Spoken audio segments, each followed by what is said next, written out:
Maraming salamat, Jill, sa pag-support mo, siyempre sa family mo. At revelasyon ni na Eman Pacquiao at Jillian Ward sa estado na meron sila ang inaabangan ng mga netizens na patuloy pa rin nagpakilig sa puso ng karamihan. Sinabi ko din sa iyo yan na mag-focus ka parati sa sarili mo, always choose yourself. At Eman ayaw magkaroon ng issue si Jillian Ward. Si Jillian, ayoko siya magkaroon ng issue, ganun.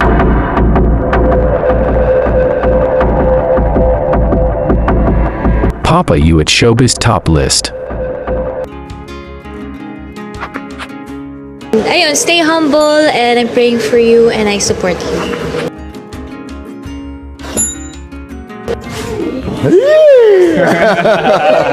Sa tuloy-tuloy na kasikatan ni Eman Pacquiao at tuloy-tuloy rin naman ang pagdagsa ng kanyang blessings na mainit ngayon ang pinag-uusapan mapa social media man o hindi. At karugtong din naman dyan ang mainit na pinag-uusapan ang pangalan nilang dalawa ni Jillian Ward at Eman Pacquiao. At dahil nga sa pagkalig ng pangalan ni Jillian Ward at Eman Pacquiao, kahit sa ang sulok ng social media ay mas lalong mainit na pinag-uusapan, lalong-lalo na pagdating sa kanilang love life. Gaya ni Jillian Ward, tuloy-tuloy rin naman ang blessings at tuloy-tuloy naman ang pagsikat nito, parang sa Eman Pacquiao. At dahil nga umano in a private relationship sina Eman Pacquiao at Jillian Ward, ang speculations ng netizens sa Fast Talk with Tito Boy Abonda, nilinaw nga ni Eman Pacquiao ang senaryo kung anong meron sila. At ang unang ang nilinaw at tinanong nito ni Boy Abonda kay Eman Pacquiao ang patungkol sa kanyang cryptic post sa kanyang TikTok account na patungkol umano ito kay Jillian Ward, ang sabi ng karamihan. Pero pag nilinaw naman ni Eman, maiba naman tayo ng usapan. Sabi nila, for lack of a better word, cryptic post. Ano ba ang kwento? Makikinig lang kami. Natuwa lang po ako sa post, tsaka naisip ko po na maraming makaka-relate po doon.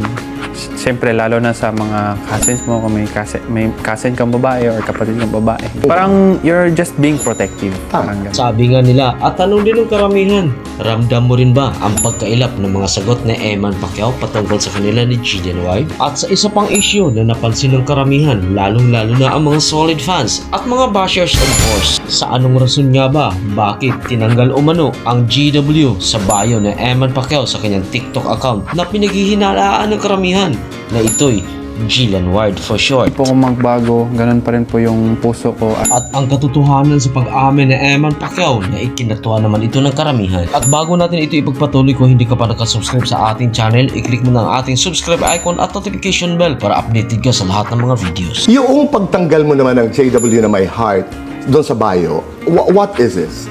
Ito ba'y uso? Ano ba ito? Tinanggal ko lang po yun kasi pag nandun po yun, inisip ko ng tao si Jillian na associate po yun sa kanya. Dagdag pa na Eman Pacquiao, ayaw niya ma-issue si Jillian Ward patungkol sa kanilang dalawa. At ang gusto niya lamang ay protektahan si Jillian Ward. Kaya, since we're good friends, tinanggal ko po yun kasi ayoko siya magkaroon ng issue, ganun. At mas lalong kinilig naman sa Eman Pacquiao patungkol sa mensahe ni Jillian Ward. Dagdag pa reto ni Jillian, always support naman siya kay Eman Pacquiao. And ayun, stay humble and I'm praying for you and I support you. At dagdag pa ng dalaga, focus lang sa sarili at sa bagong pangarap sa buhay. Mag-focus ka lang parati sa mga dreams mo. Sinabi ko din sa iyo yan na mag-focus ka parati sa sarili mo. Always choose yourself and put yourself first, your family first, and God first. Most of all, talaga do everything for God. And I hope na enjoyin mo lang lahat. Na mensahe namang itong sobrang napakilig naman kay Eman Pacquiao. Na sobra naman ito na-appreciate ni Eman Pacquiao at ang mensahe niya rin para kay Jillian Ano Ward. ang nais mong sabihin kay Jillian? Maraming salamat, Jill, sa pag-support mo, siyempre sa family mo, at saka sa genuine na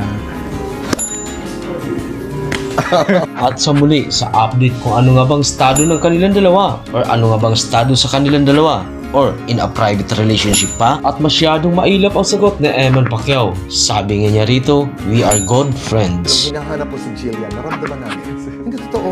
Naramdaman ko talaga na hinahanap ko talaga si Jillian, totoo. Thanks for tuning in. See you for more updates.